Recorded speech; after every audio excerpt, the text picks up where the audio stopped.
Welcome to another episode of Child Abuse. By now you'd think that the hating child trope is only a meme, but some people are trying to reawaken it and making it more realistic by not even getting close to the thing that normal people would call realism. The story starts like way too many at the hospital where mom is giving birth without any pain nurses or complications. She gives birth to two babies with full-grown hair and probably spins the reel to randomly decide who of them to hate. The reasoning behind it seemingly being that the child looks like him seems like the start of a rather dark plot, until you realize that a baby looks like an expired raisin at most and there couldn't possibly be any resemblance right now apart from the hair color, while the father probably be, the father of both kids, because they are born at the same time. But that obviously only strikes enough hateism to one of the children, which is strong enough to not even give her a name. I wonder how the birth certificate will look like. At the end of the day, having a father that may or may not put his baby into mother without her consent sounds like a semi-realistic plot that could turn out into hate return once or both of the babies. However, after the situation, the plot point gets dropped and never picked up again over the course of the rest of the movie, which honestly makes it feel pretty worthless to bring it up in the first place. In all of these stories, the hatred of the child already begins at the freaking birth, so it's reasonable to ask why no one of them ever considered adoption a thing. This is the moment where I emptied my beer, realizing that I'm way too old for this. After that, we have the typical, extremely unnecessary scene of the sister stealing the hated child's toys while the mother being on her side, praising her for being such a little spoiled piece of shit. Fast forward, they're now going to school.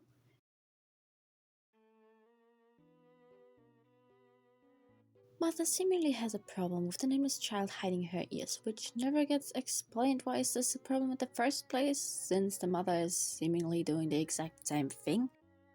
At school, which is only used as a plot device to introduce a new character, we see that Lovechild already has made some friends, who seem to be decent people, which you can tell by them not having their eyebrows in a position to have this typical sassy look. Friends then actually are nice to the main character and also proceed to give her a name after finding out that she doesn't have one yet. They decide to name her Alia.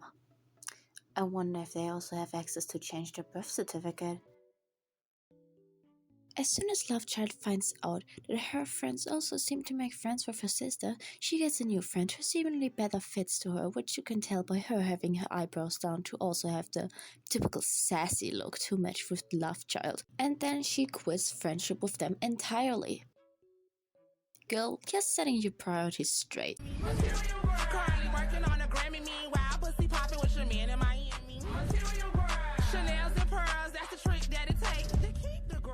Alia then runs to the toilet where lockers are conveniently placed to hide that it's actually a boys' toilet because there's no other toilet background in Gacha life. And now my favorite arc comes in, glorifying harm between children without any adults stepping into the obvious abuse. Oh shit! Oh shit! Oh shit! I'm a material girl. So Lovechild does what for me looks like cutting out her eyes, but don't you worry, she just stabbed her in the face. So basically the normal everyday life for a gacha character who gets bullied in school. And I know that bullying in real life can also have some extreme forms at sometimes, but I hope that we can all agree that attacking other students with weapons is not the norm that happens on school. All in all, that's probably the most unrealistic scene that I've ever seen. Since when do girls go alone to the toilet? What the fuck? And now there's another scene for something that could lead to a plot point but never does. Cause besides of the semi-regretful face that Lovechild has at the end, she still proceeds to go even further just to piss off her sister. Cause she has the awesome plan to cut her own face just to put more blame on her sister. We see this while they're waiting for Nameless Child together, while Lovechild is just casually bleeding. Imagine you show to your mother that you have severe injuries in your face and they stop you to wait in front of the door for your sister no matter how long it'll take until they actually clean you up or do any kind of help. Either way, the plan has worked. Besides her having a sister who literally gets screamed at for purely breathing in this house, she still held it for necessary to cut open her own face just to get the satisfaction of her being screamed at. She probably could have literally went to her mom and told her that her sister stepped on a bee and she would have been locked in their closet for the next 10 hours. Yet she still decides to go this way.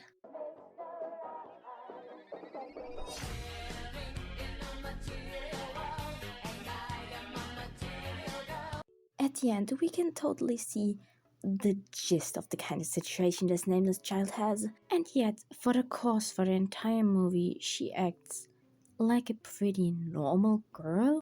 In fact, in almost all of these stories, the main character always seems to be either just a normal little girl or a bit cold because she's literally just done with the situation, completely ignoring that a lifetime of abuse will leave some kind of scars on you. Abuse is not something that you just get used to. You just experience new levels of inner pain that you didn't know you could experience before. Huge trust issues and a severe lack of confidence should be the bare minimum after being through something like this. I think it's pretty safe to say that someone who's been through this through all of his life is mentally pretty unstable. While after seeing all of this, you would probably think that this is an endless situation that seems to never get better. And you would be wrong. Then don't worry, all that the nameless child has to do is sing to them. We were never a family. Now you're standing in front of my door. Oh, oh, oh. Like none of this happened at all. Oh, oh, oh. I guess I'm always gonna be the bad child.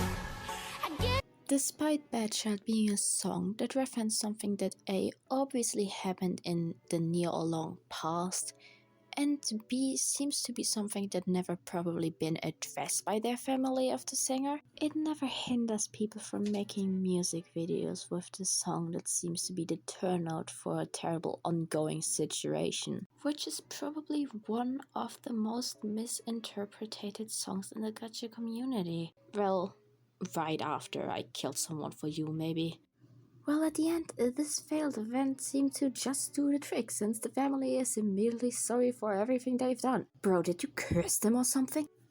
But the faster that they've come around to apologize, the faster the nameless child actually... I guess that's the way to cope with at least 10 years of potentially the worst drama you could ever live through. I mean, at this point you actually do take what you can get, right? Which is not really the most satisfying thing I've ever seen, but at least after that, the movie gets a happy end. And they all died happily ever after. This movie probably told us never change a running system. In fact, it's never been running. It never has, it never will. Please stop doing this. How have we come that in 2023 if trauma still gets portrayed like that? At the end, I give this movie a subtle please stop glorifying child abuse out of 10. I will now X my vodka bottle and think about the life choices that has brought me in this situation while playing a clip where I had an obvious voice crack in the recording for you. So Love Child does what for me looks like cutting out her eyes, but don't you worry, he just what the fuck?